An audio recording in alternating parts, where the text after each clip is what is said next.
Welcome back to Sunrise Daily. Welcome to you live from Kaduna, where the second edition of the Kaduna Investment Summit is scheduled. So we are in the thick of things, and you may hear some sound filtering through, so don't worry, that's why you may just get to hear it. But now we're joined by His Excellency, the Governor of Kaduna State, Madam Nasir El-Rufai. Thank you for coming on this morning. Thank you, Chamberlain. Well, we had the first one, and then, when summits or conferences hold, people always ask, we hope it's not going to be a talk shop. And yes, we've talked about some of the investments that have come to the state, but tell us, why this second one? Is it going to be a regular feature up until your tenure lapses? Yes, we hope it will be an annual feature. We hope that that is the way to keep the investment pipeline on track. We use the summit every year to report progress and check ourselves and see how far we are going. We do not intend that it should be a talk shop. We would like to report this year what we've been able to achieve in the last 1 year and outline what we hope to achieve in the next 1 year, so that the citizens as well as the media and everyone can hold us accountable. So yes, we hope it will be an annual event. So will you give us a sneak preview of some of the things that you've achieved from coming from last year? I think we've done quite significantly, bearing in mind the fact that the country is in recession. And secondly, there is a lot of media hype about insecurity in northern Nigeria, particularly Kaduna. But in spite of that, we've been able to attract a sizable number of foreign and domestic investments. Last year, we announced the $150 million Olam investment, building the largest poultry and feed mill in sub-Saharan Africa. I'm happy to say that that has progressed. By next year, inshallah, it would have been commissioned. So that's one done. During the year, we were able to attract another investor that is building a large potato processing plant in Manchok in southern Kaduna. That we hope will create something like 30,000 jobs. Again, by next year, we'll be in a position to be commissioning at least part of it, as well as the farmer outgrower scheme. We've also attracted investment in other aspects of agricultural production, rice production. The Dangote tomato investment has not progressed as much as we'd like, because we are trying to resolve community issues around land. And this is a big, big issue. Land is a tricky business. Communities are becoming more and more agitated about land ownership. And while we need investments and jobs, we have to be very careful in balancing community interests with the fears of land grabbing. So that has been moving a little slowly, but we hope that by next year we would have made significant progress. You have a tough job. My apologies. You have a tough job, as I can see, or my perception. Correct me if I'm wrong, because you have this 8.5 million people to try to educate. Nearly 10 million people. You have that much people to try to educate them. Yeah. And then you also have Kaduna State as it is, as a civil service state. You're trying to change that to more of an investment haven. That means bringing in the kinds of jobs, the kinds of businesses that you require to make that kind of transition. Are you not biting too much? I think the question should be the other way around. What choice do I have? Kaduna is a relatively young city, 100 years old, but it has had a glorious history.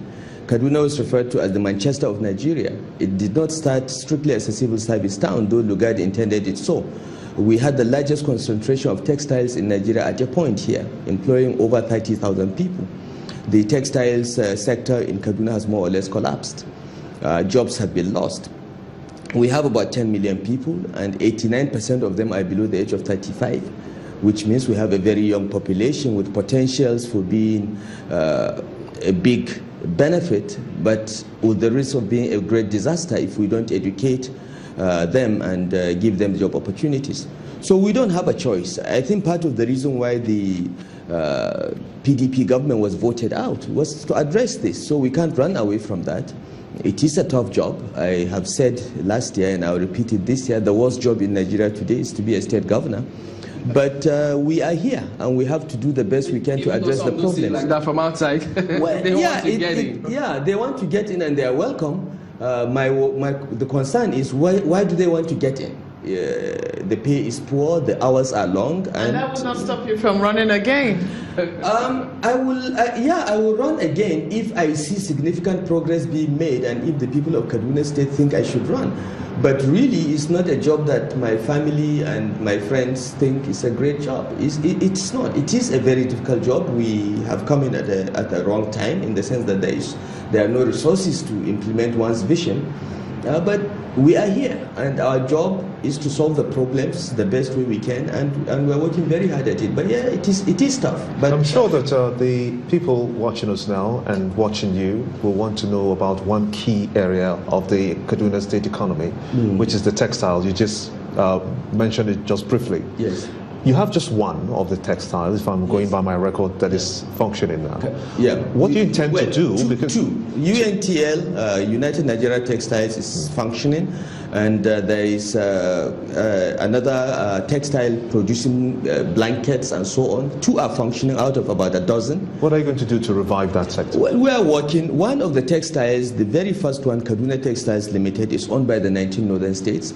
And we're collaborating to revive it, not to produce clothing, but to go into garmenting. So we're looking at the entire textiles value chain, from cotton to textiles production to garmenting, and we're starting at the end, because that's where we think there is a potentially great value. And to start from there, once we create the demand for garmenting, we can then move to textiles and encourage cotton production, because the entire chain must work.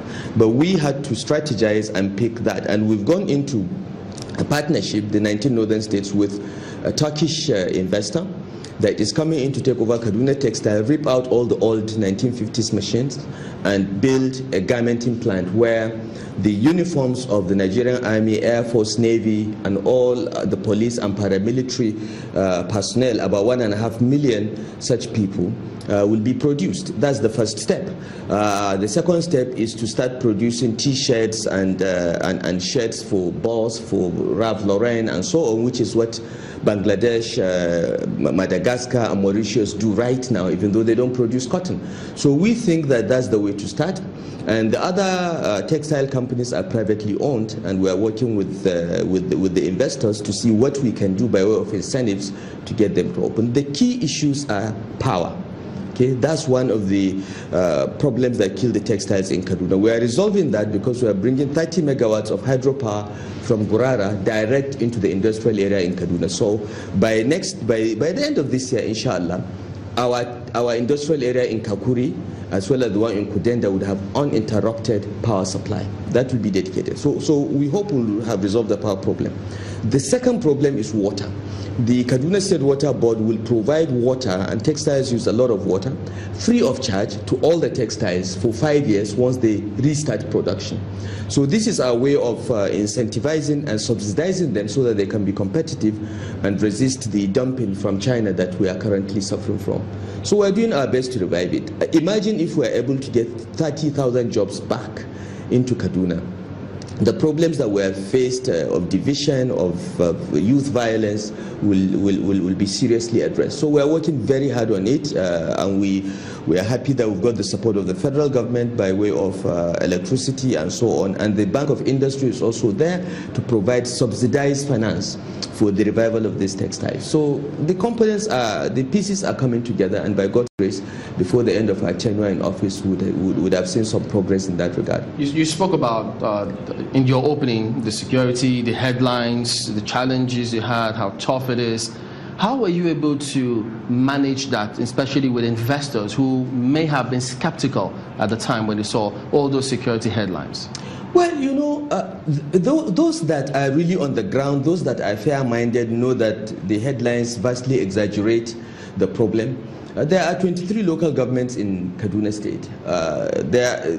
The violence that has affected the state since we came in is in 5 local governments at most. 2 local governments in northern Kaduna, Birnungwari and Giwa, where there has been issues of cattle rustling and rural banditry. That has not attracted as much by way of headlines as the one in southern Kaduna, because the one in southern Kaduna, unfortunately, is colored by religious and ethnic lenses. So, people tend to get emotional, and the headlines are driven from that perspective. But every day investors are coming here. Every day diplomats are coming to Kaduna. Bill Gates flew into Kaduna. He didn't fly to Abuja and drive to Kaduna. He flew into Kaduna. His wife visited this year. He visited last year. I mean, if Kaduna was as dangerous or as unsafe as it appears, the richest man in the world would not come here. His wife would not certainly come here. So there is a difference between what is out there by way of headlines and the reality. And the opportunities here are just, too many and too much for anyone to ignore Kaduna. Pardon me, we need to go to break, I understand. But we'll be back and let you have more about this investment in just a moment. Join us again.